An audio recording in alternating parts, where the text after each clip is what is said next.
Então, boa noite, boa noite. Eu sou Neilice Fonseca, esse é o Grupo de Espiritualidade em Saúde aqui no Rio de Janeiro. Eu e o Bruno Oliveira, a gente começou essa iniciativa no ano passado para todos os profissionais da área da saúde que interessem por esse tema, espiritualidade, religiosidade, tudo aquilo que versa e conversa, né, sobre o sagrado, sobre o que é importante para a gente.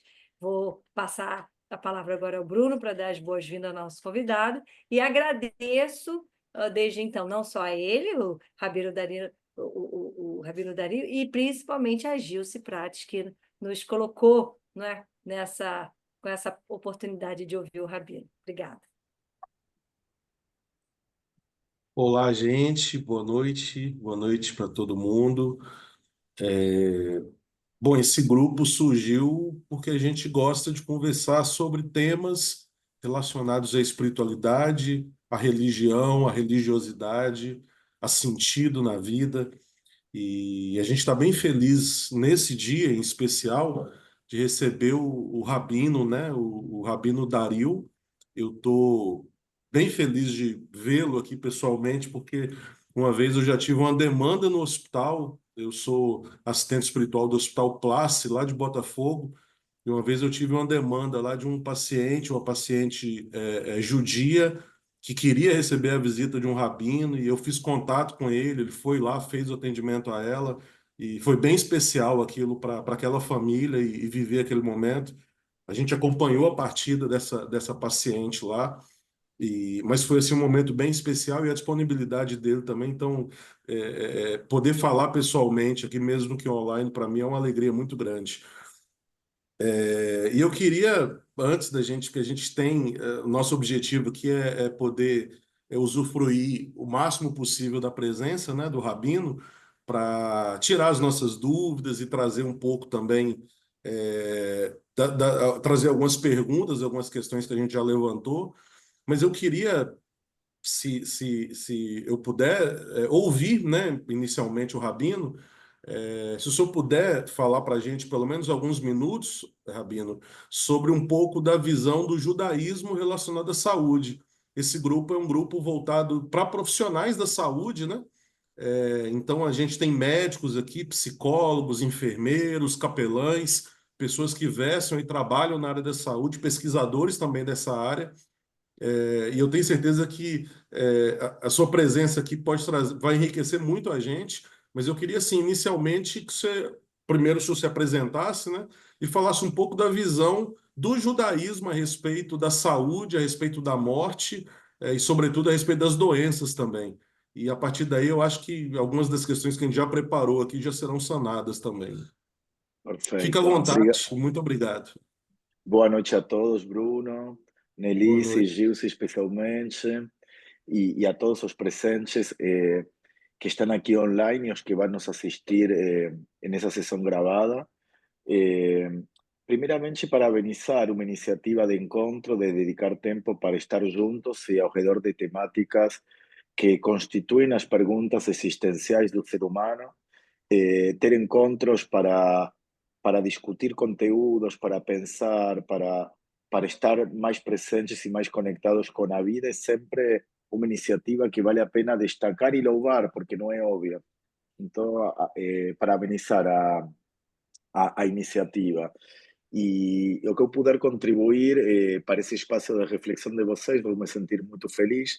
Eh, Sempre que eu me apresento, e fundamentalmente em encontros interreligiosos, multidisciplinares, normalmente tem muitas perguntas com um tempo limitado e é como que precisamos grandes definições muito abrangentes de ideias do judaísmo, eh, e, e, e isso me lembra um ensinamento do Talmud. O Talmud é uma obra fundamental do judaísmo escrita pelos rabinos no ano 500 de nossa era, mais ou menos, em que alguém que não é judeu se apresenta perante o rabino Hillel, que foi um grande sábio, e lhe diz: Eu quero que você me explique toda a Torá, com a condição que você faça isso enquanto você fica em um único pé.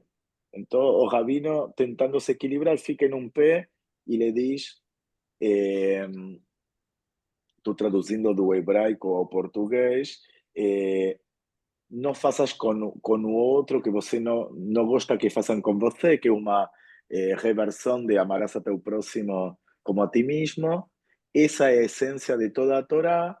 Os restos são comentários. Agora vai e estuda. E essa foi a resposta de Hillel.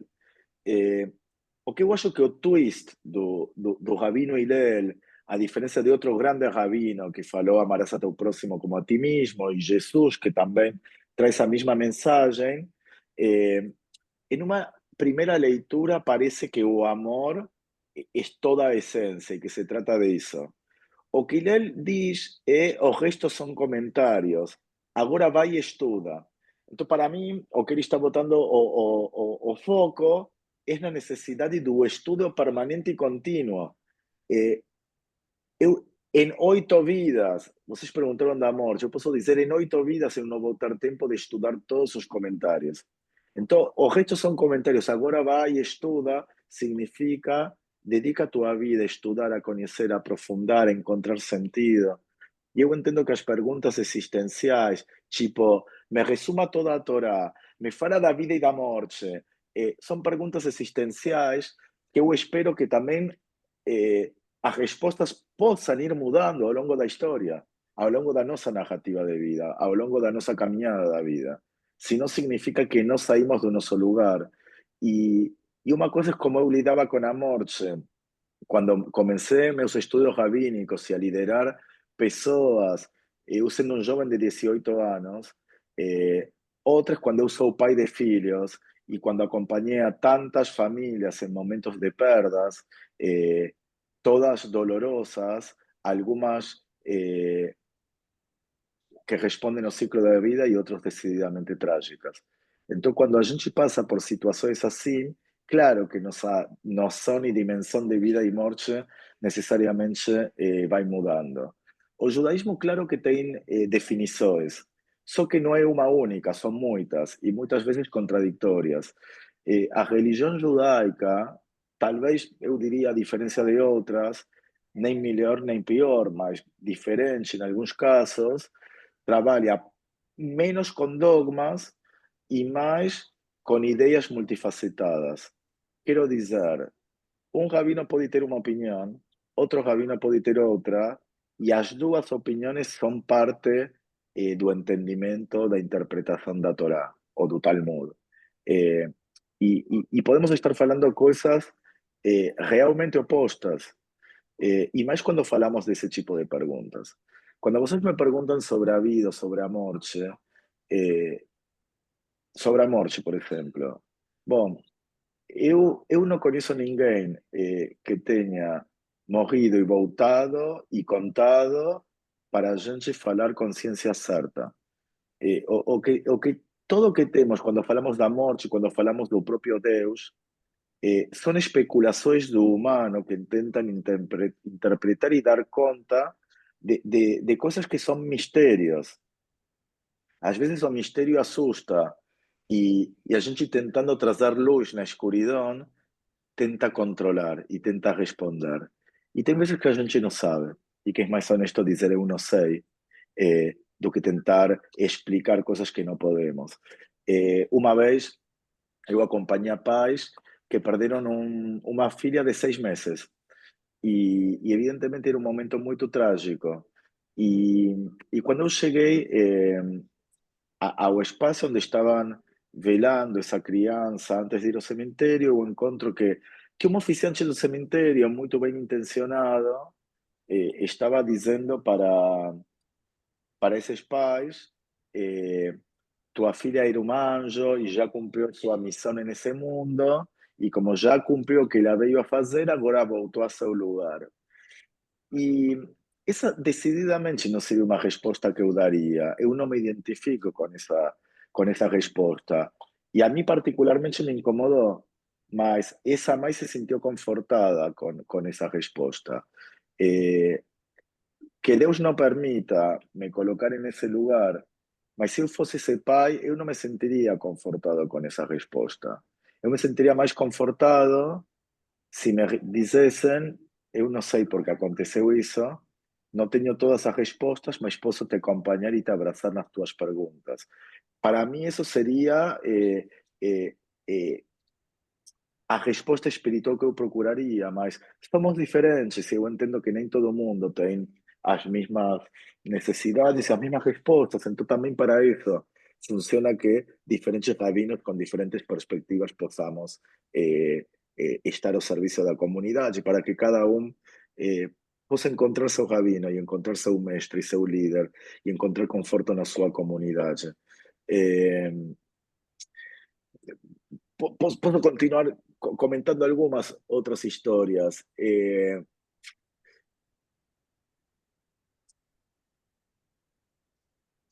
Estou pensando aqui como ordenar. Uma, uma, uma menina de 11 anos ficou doente de leucemia e com 12 anos, na tradição judaica, se faz uma grande cerimônia de maturidade religiosa e o grande momento, quando o jovem começa a se tornar adulto, tipo, o corpo começa a mudar e começam a crescer, e um momento emblemático com um ritual importante. E chegava o momento dessa cerimônia e a mãe da menina também ficou doente com câncer. A menina se curou da leucemia, mas a mãe estava doente de câncer e a menina chegou e falou para essa mãe: mãe, eu não sei mais se eu quero fazer essa cerimônia, porque eu não sei se quero fazer essa cerimônia para o Deus que te deixou doente. E essa mãe respondeu: não, não, Deus não me deixou doente, Deus foi a bengala que me deu apoio quando eu saía de cada, ou quando eu saio de cada quimioterapia. Essa foi a resposta dessa mãe. Essa mãe não nasceu judia, ela se converteu ao judaísmo, eu acompanhei o processo de conversão dela, e eu posso lhe dizer, eu aprendi muito com essa resposta. Depois, infelizmente, o quadro dela foi irreversível e eu acompanhei-la no hospital. E alguns dias antes de morrer, ela me falou: Dario, ela era casada com um judeu, mas se separaram. E toda a família de origem dela, que eu conhecia bem o pai, os irmãos, ninguém era judeu. E ela ia ser enterrada dentro do ritual do judaísmo, num cemitério judaico e demais, só que ninguém da família dominava isso. Então, ela falou: Dario, sobrou para você, você vai fazer meu enterro. Bom, lógico, eu sou rabino, eu faço isso. Mas ela me falou: Dario, eu nunca estive em um enterro judaico, então eu quero que você me conte tudo o que vai acontecer comigo desde que eu morrer, todo passo a passo no cemitério até ser enterrada. Foi uma conversa muito difícil. Ficamos 2 horas conversando na cama dela do hospital, eu contando todo o que aconteceria com ela após o seu falecimento até ser enterrada. Teve um grande rabino americano que teve um filho que nasceu com uma doença, me esqueci agora o nome, mas uma doença que o filho viveria 5 anos. Acabou vivendo 14, teve sua cerimônia essa da maturidade religiosa com meninos com 13 anos, o bar mitzvah, com meninas com 12, e depois do bar mitzvah o menino faleceu, e o pai estava rezando uma das orações mais emblemáticas do judaísmo, o Shema Israel, e, y, y alumnos, discípulos de ese rabino le preguntaron: ¿hasta agora você continua rezando para o Deus que tirou teu filho? Tipo, parecida com a colocação anterior.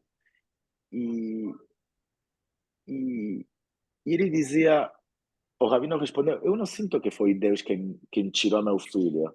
Eu sinto que agora, nesse momento, Deus está me abraçando e chorando junto comigo.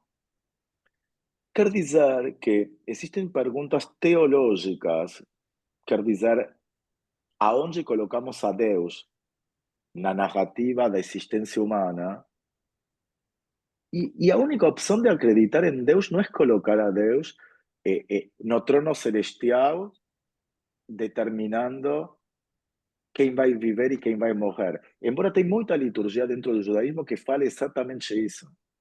Temos liturgias muito importantes nas festividades mais importantes, que imaginan a Deus de esa forma, y está perfecto, como también está perfecto ese rabino que imagina ese Deus en otro lugar, y esa Mai que imagina ese Deus en otro lugar, y son todas respuestas judaicas y son todas respuestas válidas.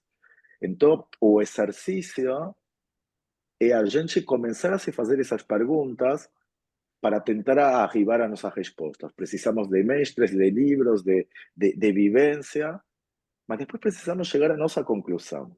E por isso eu dizia, talvez a conclusão que eu tinha 20 anos atrás não é a mesma de agora e não é a mesma que talvez daqui a 20 anos. Bom, eu falei de algumas coisas, não me lembro, Bruno, exatamente as perguntas iniciais, mas podemos abrir a conversa com o que queiram perguntar. Perfeito, perfeito. E eu acho legal que o senhor trouxe, na verdade, com algumas vivências, né? Que eu acho que a melhor forma da gente poder captar aprendizado é exatamente nas vivências, né? E isso traz essas experiências aí que enriquece muito a gente. Deixa eu fazer uma pergunta assim que eu tô com vontade, que é só a seguinte: existe alguma coisa que o profissional de saúde precisa saber a respeito de um paciente que é judeu? Em outras palavras, assim, eu vejo que muitas vezes, por falta de conhecimento, tem algumas religiões que existem alguns impedimentos quanto ao toque no corpo, quanto a alguma coisa que pode ser feita, que pode ou não ser feita no período no período de internação ou no período da proximidade da morte ou após o óbito. Dentro do judaísmo, existe alguma coisa que o profissional de saúde precisa saber a respeito disso, Rabino? Bom, é uma pergunta que é bastante ampla, porque uma coisa é a pessoa chega no hospital, dependendo de sua rigorosidade religiosa. Vou dar um exemplo. Judeus mais ortodoxos, que uma mulher não pode tocar o homem, um homem numa mulher, se é casada e demais.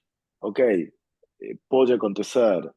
Eh, no tiene que ver específicamente con ser o no judeo, sino con un nivel de observancia, a ortodoxia, con una observancia más rigurosa y una minoría porcentualmente dentro do judaísmo. Mas isso também não significa que numa situação médica em que a vida está em risco, essas regras devam ser aplicadas. Então, depende muito do contexto. Vou no hospital porque estou com uma dor leve, uma coisa, estou com uma situação grave, é outra coisa. Existen muitas normas dentro do judaísmo, 613 preceitos religiosos. Beleza. Alguns já não se podem cumprir porque tem a ver com o templo de Jerusalém, quando estava em pé, antes da destruição pelos romanos, e os judeus enviados ao exílio no ano 70, um exílio que durou 2000 anos, em que os judeus todos os dias rezamos por voltar a Jerusalém, até que foi permitido retornar com a constituição do Estado de Israel e demais, e então aí temos um gap de desde que não está o templo, tem muitos desses preceitos que não mais podem ser cumpridos porque eram só no templo de Jerusalém. Mas ainda tem muitos preceitos, centos de preceitos. Beleza. Agora, quando a vida está em risco, todos esses preceitos se suspendem para salvar uma vida. Então, o que eu quero dizer, se uma situação delicada de vida, se o médico entende que é de vida, já não importa, pode tocar, não pode tocar isso ou outro, pode todo. O médico é quem define, não a norma religiosa, porque a vida antecede qualquer outra norma, basicamente. Então, você perguntou antes em quanto ao valor da vida. Tem vários versículos e mandamentos desses 613 que nos fala, por exemplo, e escolherás a vida. Em hebraico, ubaharta bahaim. Tem uma leitura no livro de Deuteronômio que diz que Deus nos diz: estou colocando diante de vocês o caminho, como que botou, tinha duas montanhas, uma do lado da outra. A pessoa está na frente dessas duas. E Deus lhe diz: olha, estou colocando diante de você a bênção e a maldição, a vida e a morte. E a metáfora, porque um monte estava todo cheio de verde, de vegetação, de frutos, de vida, e o outro todo árido, todo cinza. Mismo solo, misma chuva, misma topografia, mas com vida florescendo e o outro árido. Essa era a metáfora de que às vezes escolhemos a bênção, às vezes a maldição, às vezes o bem, às vezes o mal, às vezes a vida, às vezes a morte. E Deus diz, e escolherás a vida. Parece óbvio, tipo, quem não vai escolher a vida? Bom, não é tão óbvio. Às vezes não fazemos escolhas saudáveis, às vezes de verdade não estamos escolhendo a vida. Então, que a Torá coloque essa imagem de Deus falando com cada ser humano, dizendo: olha a tua vida, olha as oportunidades, olha um caminho, olha outro, escolha bem, é porque de verdade às vezes não escolhemos bem. Essa é um pouco a mensagem. Tem outro versículo que diz: Ushmartem et nafshoteihem, como, e cuidarão da sua alma, tipo, e os rabinos interpretam e cuidarão da sua saúde. E eu me lembro muito especialmente desse versículo porque meu avô, que nasceu da Polônia e fugiu do nazismo e foi para a Argentina, sou argentino, não sei se perceberam, estou há 19 anos no Rio, mas eu estava, antes de falar com vocês, estava falando com o serviço técnico da Oi por um problema e eu estou conversando com a mulher e a mulher me diz: o senhor não fala a minha língua, não estou entendendo nada. E eu falei: bom, eu estou tentando falar em português com sotaque, mas é português. Bom, se falo rápido me avisam e falo mais devagar. Meu avô, falando Yiddish, que é uma mistura de alemão com hebraico, que era a língua que falavam os judeus na Polônia, citava sempre esse versículo. Eu tinha 16 anos, 17 anos, já estava escolhendo estudar para rabino e eu fumava cigarro naquela época. Fumei durante 10 anos, dos 16 aos 26 anos, ou dos 17 aos 27. E meu avô não se conformava com isso, e ele sempre que me via me dava bronca dizendo: como pode ser com rabino? Eu ainda era um jovem de 17 anos, mas já tinha essa vocação, já tinha esse perfil. Foram muitos anos de estudo e de formação e de prática rabínica, mas claramente já estava aí essa semente. E ele sempre jogava na minha cara esse versículo para dizer: como pode ser que um rabino não cuide da sua saúde se está escrito os martene nafshoteihem, cuidarão da sua alma, da sua saúde. Que é verdade. Quer dizer, o que meu avô estava dizendo era perfeitamente coerente. Também é verdade que dentro desses 613 preceitos, não tem um preceito que fale está proibido fumar. Então, eu lembro que em algum momento desse período de 10 anos, eu estava em Jerusalém e peço para um ultra-ortodoxo, sabem esses judeus todos vestidos tipo de judeus, e pedi fogo, e ele me dá fogo e me fala uma expressão que se costuma dizer em hebraico, que é dabriut, como que da Briut significa Briut é saúde, tipo, com saúde. Aí eu fiquei pensando no meu avô e dizia: bom, uma coisa é que esse homem me dê fogo, porque eu vou fumar um cigarro, outra coisa é que me fale com saúde, tipo, é contraditório. E eu tinha essa consciência. Só que você é um jovem, adolescente, precisa também, às vezes, fazer tua experiência para chegar às tuas conclusões. Mas eu tinha consciência de que existia uma contradição entre fumar e que não existe uma proibição específica dentro desses 613 mandamentos, preceitos, de que está proibido fumar, porque não tem um mandamento que proíba. Está proibido no Shabbat, no sábado, porque está proibido acender fogo, mexer com fogo e demais. Mas no resto da semana, tecnicamente, não tem um preceito que proíba, mas sim tem normas macro que falam: escolha a vida, cuida da sua saúde. Então, mais uma vez, a escolha é nossa. Como que os textos estão aí, a mensagem está aí, no final do dia a gente vai fazendo suas escolhas na vida. E por isso aquela mensagem das duas montanhas, com a pessoa no centro, escolhendo para qual vai. E eu acho que essa mensagem também é poderosa, porque não é que um caminho é curto, é fácil, o outro é longo e tortuoso. Nas duas você tem que fazer uma subida, tem que se esforçar, tem que transitar esse caminho. Só que numa você está fazendo escolhas saudáveis, escolhas para a vida, e em outras você está fazendo escolhas tóxicas. E é muito importante compreender que a religião, qualquer uma que seja, os textos sagrados, os líderes espirituais, eh, podemos estar ali para orientar, para tentar trazer luz em um momento, ou de suporte em um momento de angústia. No final do dia, cada um carrega com a responsabilidade de suas escolhas. E não podemos delegar essa responsabilidade em terceiros. A religião não é. Se não estamos lidando com a religião e com Deus, como se fôssemos crianças e somos adultos. E a religião, minha leitura, espera de nós que sejamos adultos e responsáveis para fazer nossas escolhas.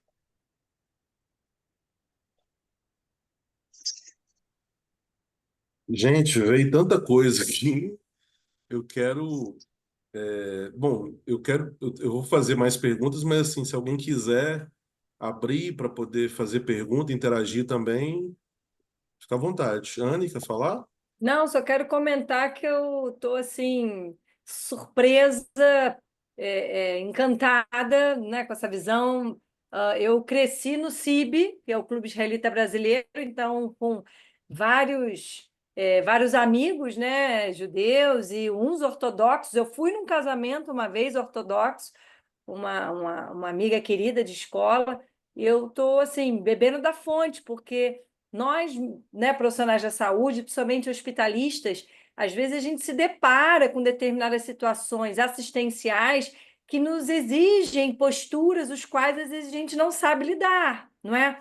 Por não estar dentro do nosso dia a dia, não é? E esse grupo ele tem como uma das grandes premissas a gente discutir exatamente para respeitar acima de tudo, não é? Então, quando eu escuto o senhor, eu já vou terminar minha fala, eu também escuto, por exemplo, a testemunha de Jeová, eu também escuto o muçulmano, eu também escuto o cristão, eu também escuto outras religiões que estão, na verdade, é, é, expressando, né, as suas crenças, mas de uma maneira muito aberta, né? Recentemente eu conversei com uma senhora e ela, não, porque vocês médicos, né, médica, vem logo assim que não pode, assado, se não, pelo contrário, a gente está cada vez mais respeitando. Então, é muito bom ouvir, né, um olhar mais amplo, mais que inclui, né? E a gente se sente até pertencente, porque, na verdade, são mandamentos que a gente entende como do ser humano em comum, não é? Quando a gente cuida da saúde, ou quando a gente quer as boas relações, quando a gente quer apenas o respeito com essas nossas diferenças. Então, é um comentário porque eu estou adorando e uma grata surpresa com essa visão, né? Talvez um pouco mais moderna, quebrando um paradigma, né? Um pensamento meu de infância, por ter convivido com pessoas que tinham uma outra postura. Eu só queria, obrigado, um pequeno esclarecimento e depois voltar a algo que lembrei agora da pergunta do Bruno que eu não respondi. Em quanto a minha leitura, minha interpretação um pouco mais moderna, pode ser que seja, eu sou um rabino liberal, não sou um rabino ortodoxo, mas o judaísmo, historicamente, teve essa trajetória de ser mais moderno.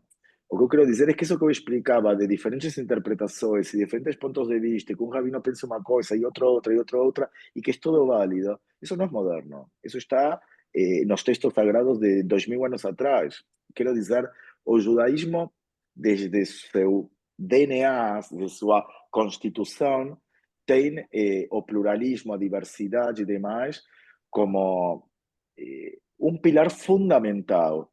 Depois, é verdade, na atualidade tem rabinos mais assim, mais assado, mais ortodoxos, cabeça mais fechada, cabeça mais ampla.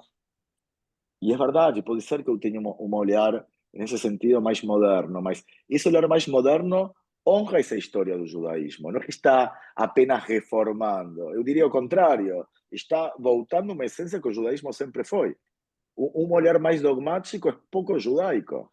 es más moderno, es de los últimos 200, 300 años, de una ortodoxia, ultraortodoxia, y no es que son todos iguales, estoy generalizando que no es bomba, es a ortodoxia, ultraortodoxia son movimientos más modernos, que surgen como una reacción para movimientos mucho más reformistas.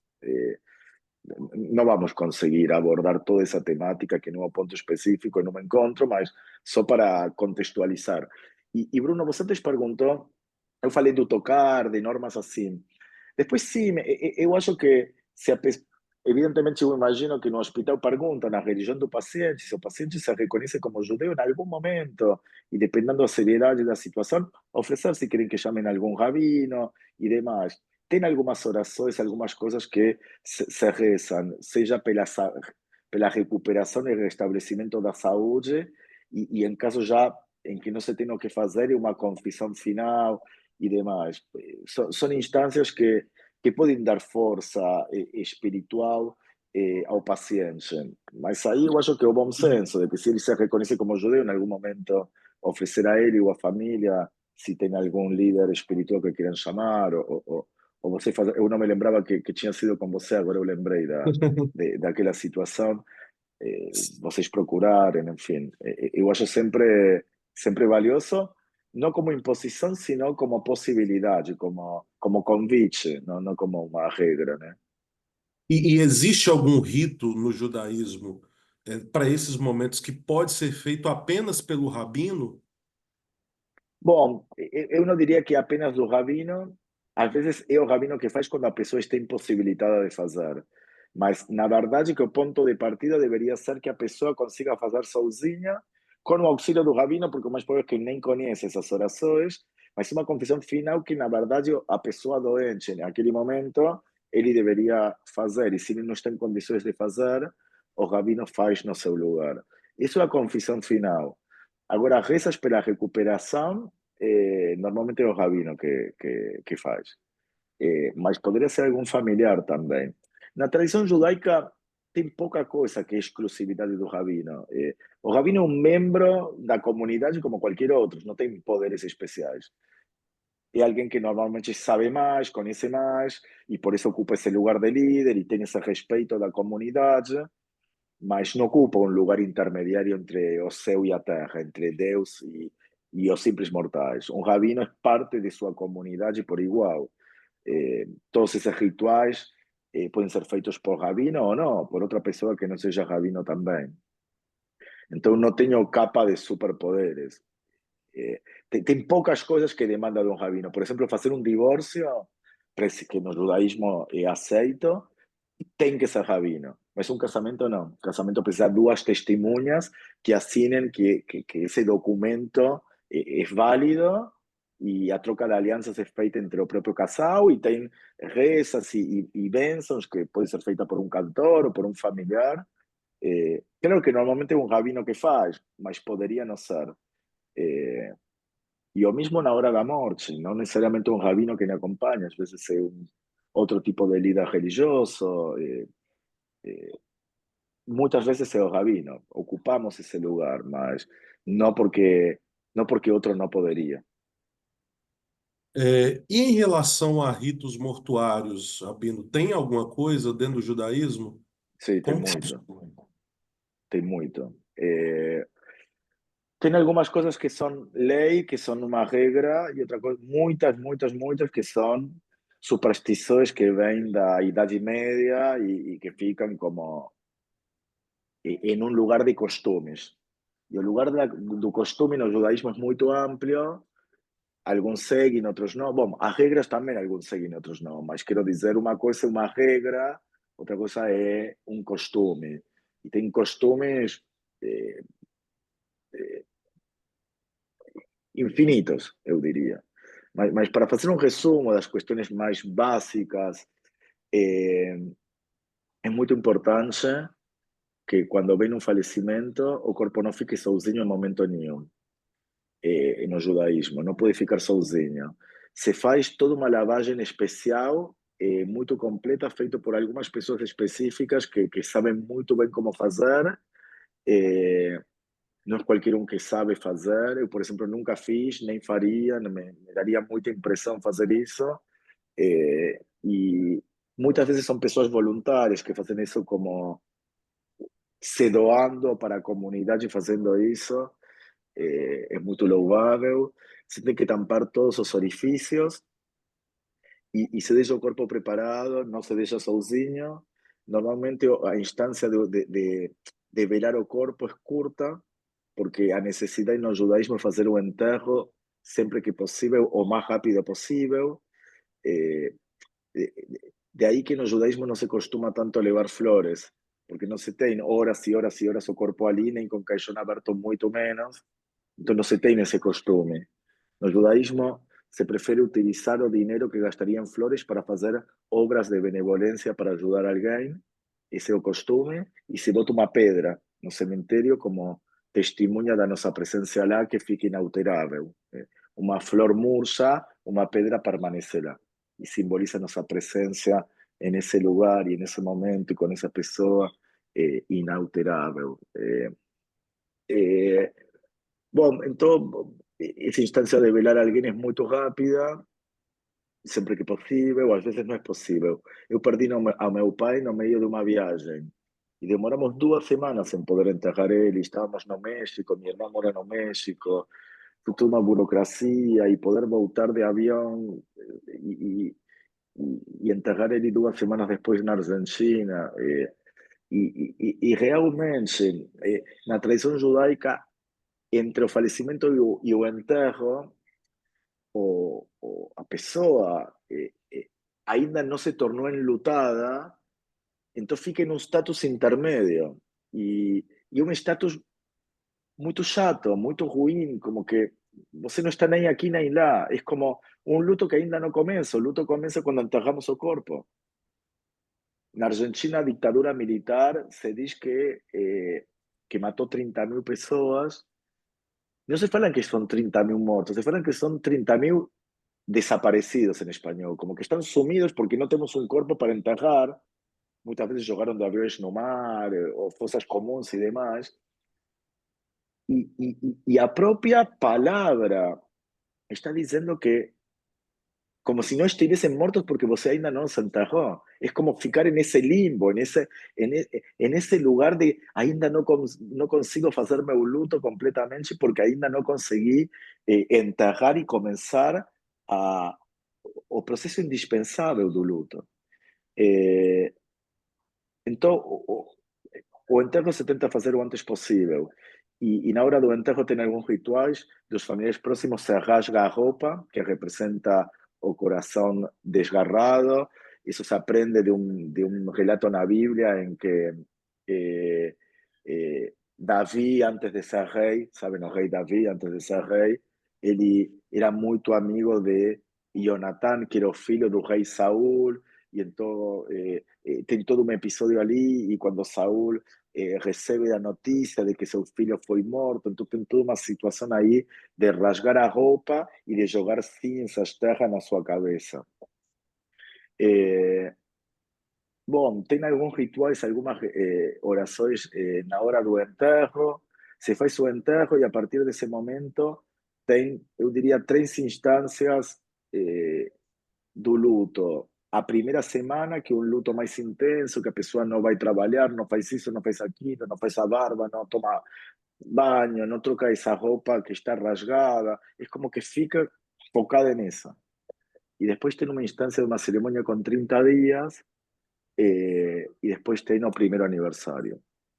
Depois isso acende uma vela, e depois a cada aniversário se faz uma oração, mas como que as restrições são mais rígidas na primeira semana, algumas até o primeiro mês, depois algumas durante o primeiro ano, como para ir devolvendo a esse enlutado, ir liberando as restrições para que a pessoa possa ir aos poucos, ir voltando à vida, ir retornando à vida.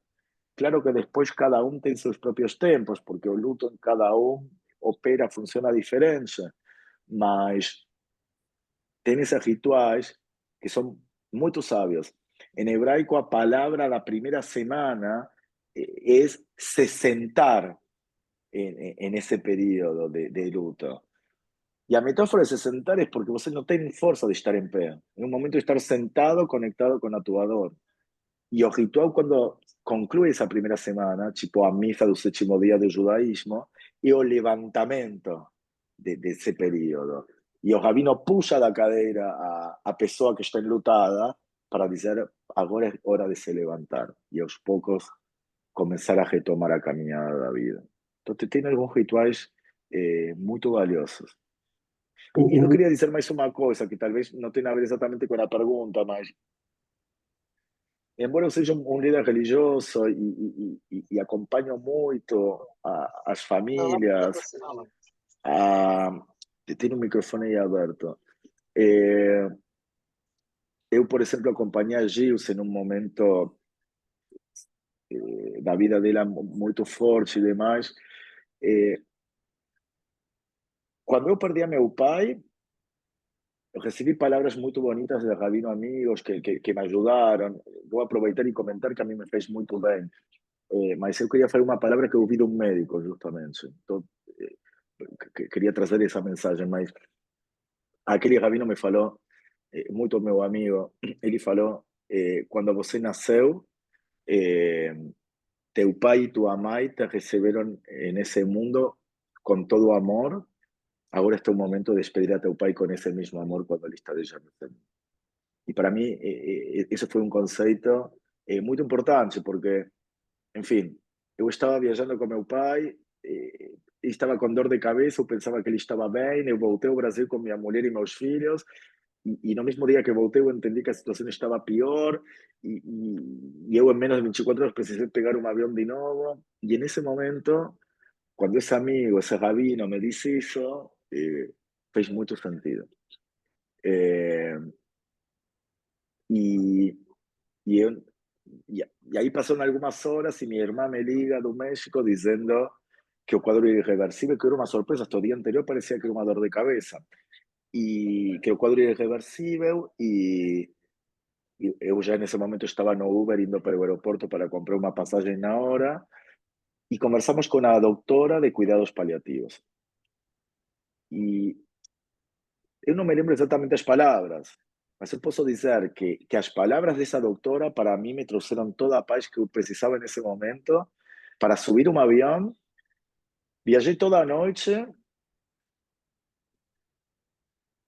obviamente não conseguia dormir e não conseguia assistir um seriado de Netflix. Meu pai estava morrendo, mas também não conseguia dormir, eu não conseguia fazer nada. Eu fiquei numa paz absoluta durante as 15 horas de viagem e eu sinto que me ajudou muito as palavras dessa doutora. Eu não me lembro exatamente tudo o que ela falou, mas eu sim lembro o início. Ela falou: a morte é um processo e teu pai já começou a morrer. E depois trouxe algum outro tipo de explicações que agora eu não lembro, mas foi todo, não foi só conteúdo, foi o tom de voz, foi a pausa, foi a humanidade. E tudo isso é tão importante para aquele que está do lado sofrendo. Hoje eu estava lembrando uma história que me aconteceu.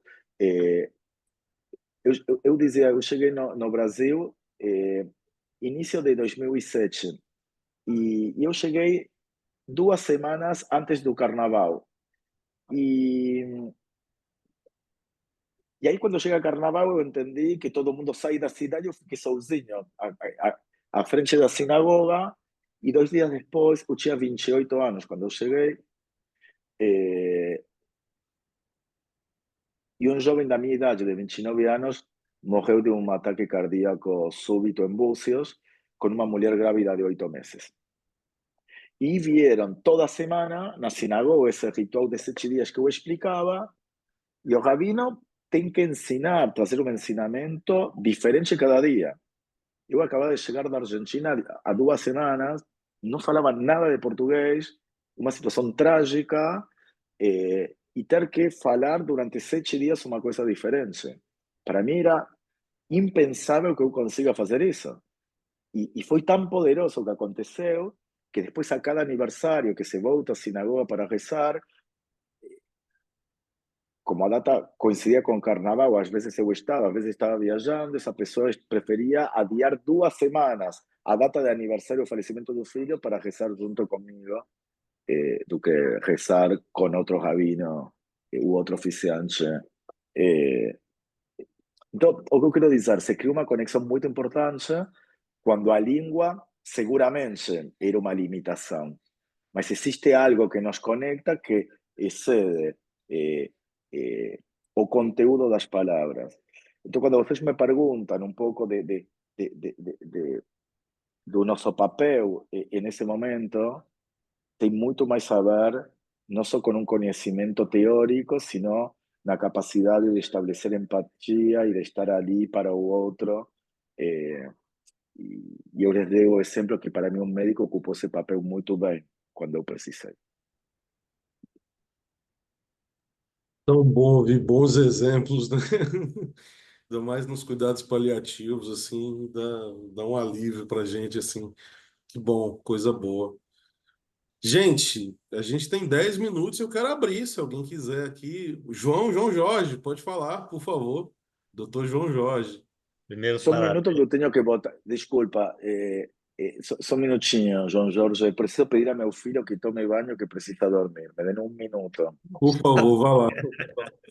Não, nem vou me meter. Está aqui do lado. É só desligar o microfone para dar uma bronca nele.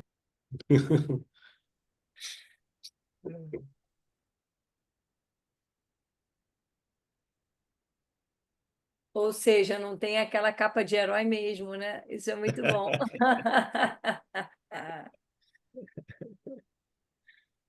Muito bom, muito bom. Bom, daqui a 10 minutos vou dizer se funcionou ou se não tenho moral com meu filho. Doutor João Jorge, pode falar. Ah, Dari, primeiro, prazer imenso conhecer e Tudo te meu. escutar. Foi muito bom estar hoje com você. Eu tenho outro compromisso, tinha outro. Falei com a Annelise que aqui é no primeiro a terça-feira. A segunda é no outro grupo de São Paulo, mas não podia perdê-lo de jeito nenhum.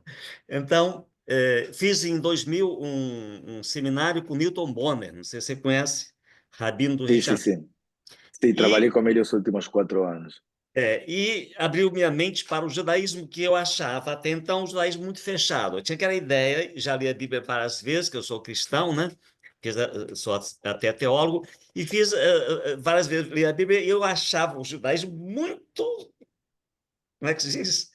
Radical demais. E você veio trazer outra visão do rabino, porque quando a gente vê a Bíblia, vê aqueles rabinos antigamente, dá uma impressão de pessoas, né? Muito bravas, muito. Essa era a minha impressão. E você, o Newton Bonner quebrou e você hoje quebrou de novo. Fico muito feliz. Que bom, que bom. Eu falo que bom porque não se trata de agradar o outro, de ser agradável e agradar o outro. Para mim, o que eu estou tentando trazer com isso é meu entendimento que a religião tem esse lugar, que não é tanto dogma, com muito respeito às religiões que focam mais no dogma, que sei que existe e claro que tem um valor, mas para mim o valor da diversidade, do pluralismo, da coexistência é um valor absolutamente superador. E que para mim o papel da religião no mundo está para estar ao serviço do ser humano e não o ser humano ao serviço desse dogma. Então, para mim, um ponto crucial. E de verdade, eu entendo, evidentemente, o que você diz, mas de verdade eu acredito que eu não estou trazendo nada necessariamente novo, sino que estou honrando uma tradição rabínica milenar em que o entendimento tinha a ver com isso mais multifacetado, que talvez em algum momento foi para outro lado, e para uma coisa mais rígida e mais sesgada. Bom, não, vivemos em um mundo também muito polarizado e radicalizado. Política, É, futebol, religião, no que vocês queiram tem isso. É um problema, evidentemente. E eu entendo que nosso dever, desde o lugar de liderança religiosa, que temos uma responsabilidade grande porque somos seguidos por muitas pessoas, é de predicar mensagens como a que eu estou trazendo. Eu acredito nisso, evidentemente.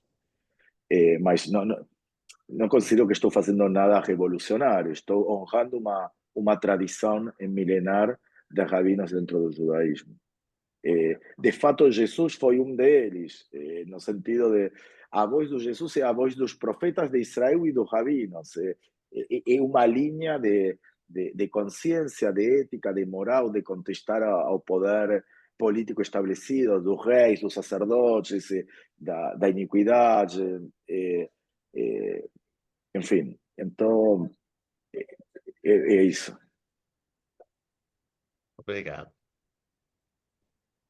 Mais Gilson, alguém? você comentário, eu queria, se a Gilce queria, na verdade, era a grande responsável, né, por esse encontro. Eu quero agradecer o Rabino pela sua disponibilidade. Eu sei que hoje seria dia dele estar com os filhos, e ele abriu um espacinho na agenda para estar aqui conosco. Então, mais uma vez, eu sou grata, mais uma vez, você ser uma pessoa tão gentil e generosa. Você já foi tantas vezes maravilhoso na minha vida, principalmente na perda do Pedrinho. Então, eu só tenho gratidão a você. Eu também tenho muita gratidão e me desculpo publicamente porque eu posso ser muito agradável publicamente, mas sou ruim de responder mensagens. Então, coitada Gilce, me mandava mensagens e eu nem sempre respondia. E sou muito atarefado e nem sempre respondo, então aproveito para me desculpar publicamente Tudo bem, pela paciência. Mas imagino. tenho muita responsabilidade. Se eu me comprometo a estar, eu sabe uma coisa de força maior, eu vou estar. E agradeço muito a oportunidade, de verdade.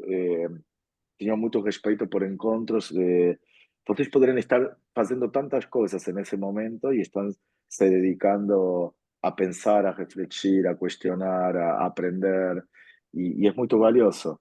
Mas nesse caso, a maioria de vocês ouvindo uma voz nova, por assim dizer, e nos abriram a novo também tem muito mérito. Então, realmente, eu valorizo muito esse encontro. Contem comigo quando precisem. Claudinha, Muito você quer falar obrigada. alguma coisa?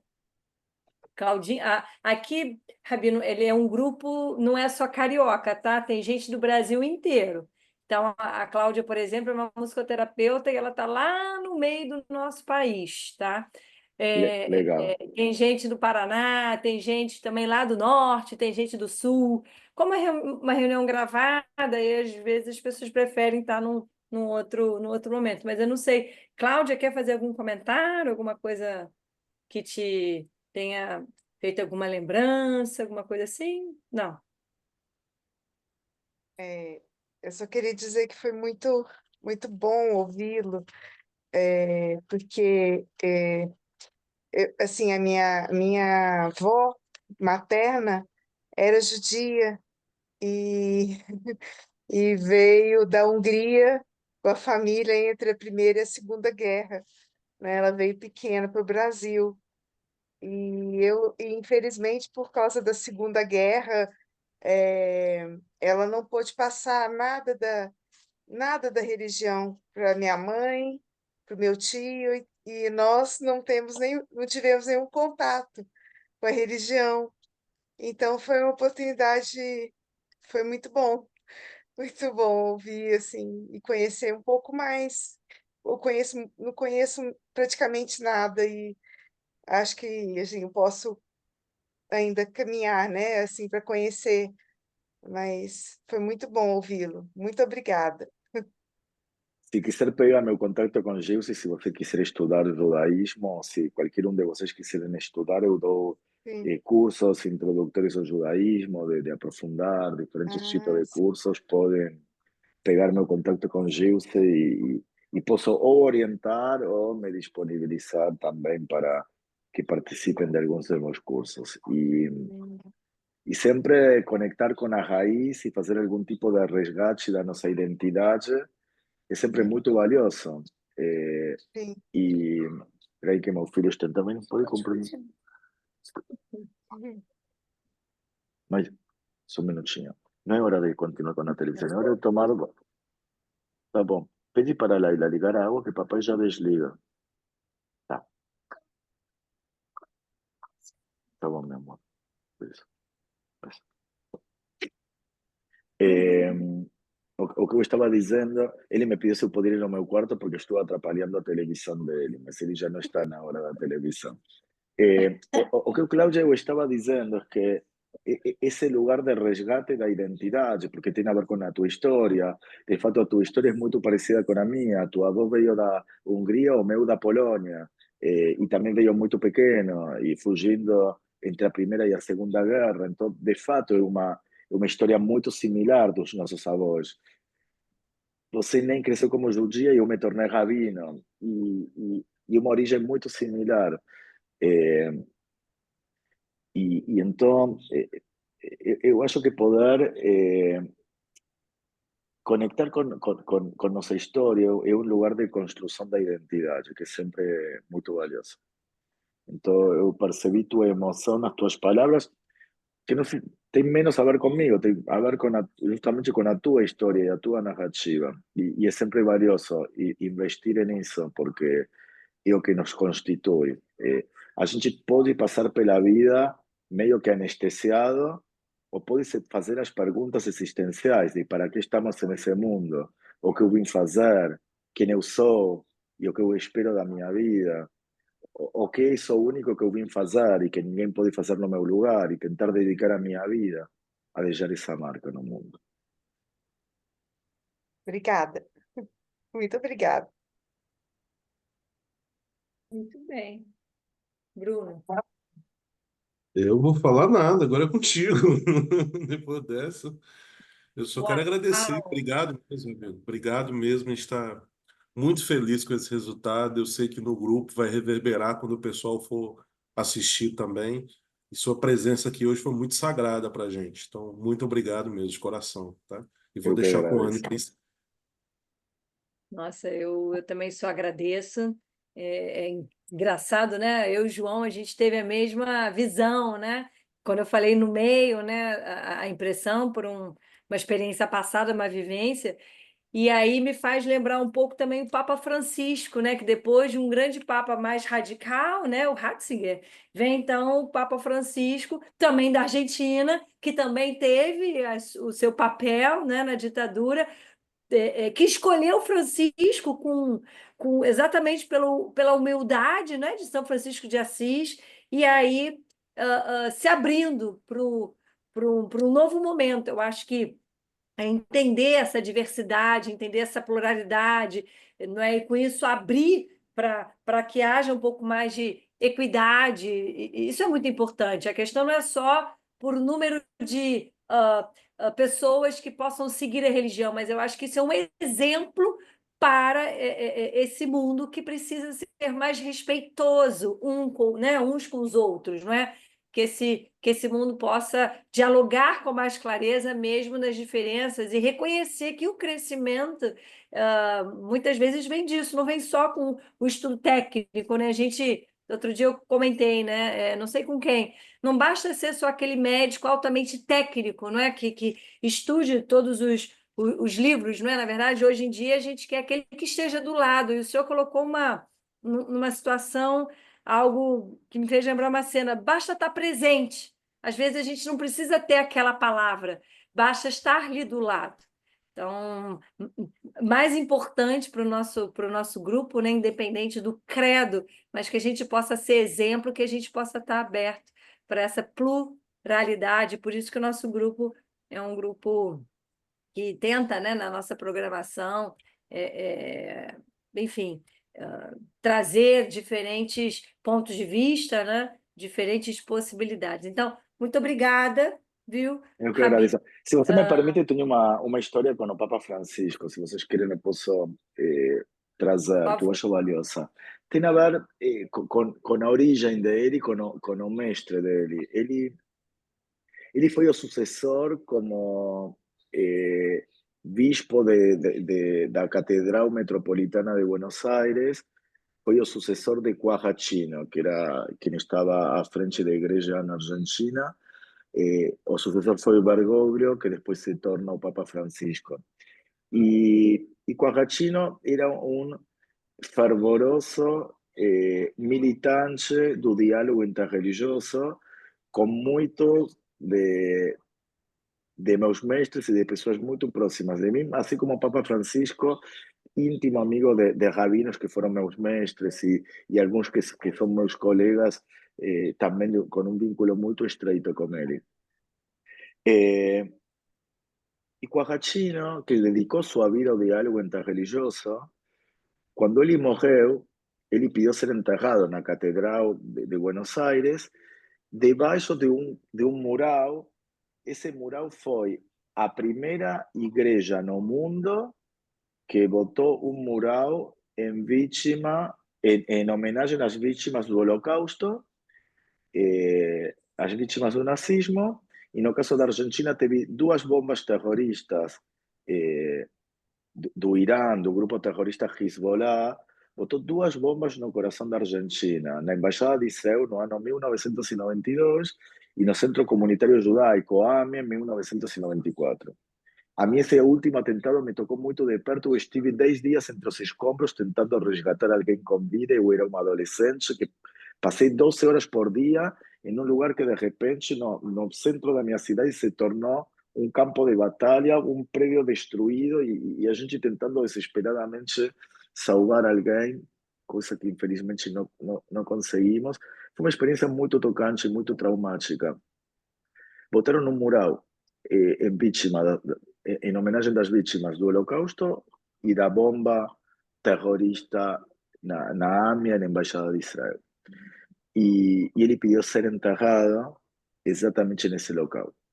E a mensagem dele foi contundente, não é que só se dedicou a sua vida ao diálogo interreligioso como se fosse uma pose. Na hora de morrer, ele escolheu esse lugar. Essa foi sua vida e foi sua morte. Ele foi o mestre de Bergoglio, que ele também trabalhou tanto no diálogo interreligioso, hoje o Papa Francisco. Então, celebrar realmente essa capacidade de encontro e de não perder essa essência. Às vezes a vida também nos desvia das nossas convicções, dos nossos caminhos e pedir a Deus que possamos voltar sempre a esse lugar de equilíbrio e de moderação diante de tantos antagonismos e radicalismos e fundamentalismos. Obrigado.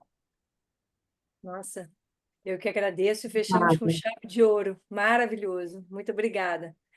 Pessoal, eu acho que sem palavras, né, para terminar essa noite, você que está assistindo depois, eu acho que vale a pena escutar de novo. Tem alguns detalhes da fala do Rabino que fazem muito sentido, até para o nosso grupo mesmo, para que mantenhamos a resiliência, para que tenhamos a persistência, porque só a nossa força do coletivo, não é? Entendendo que cada um tem o seu momento, mas que faz a gente perdurar e lutar pelo aquilo que a gente acredita, não é? Então, que todos aqui tenham uma boa noite hoje, um bom descanso, e que quem está nos vendo depois, não é, um bom dia, um bom trabalho, e que sigam esse caminho, não é, da união, da construção. Muito obrigada. Amém. Obrigada.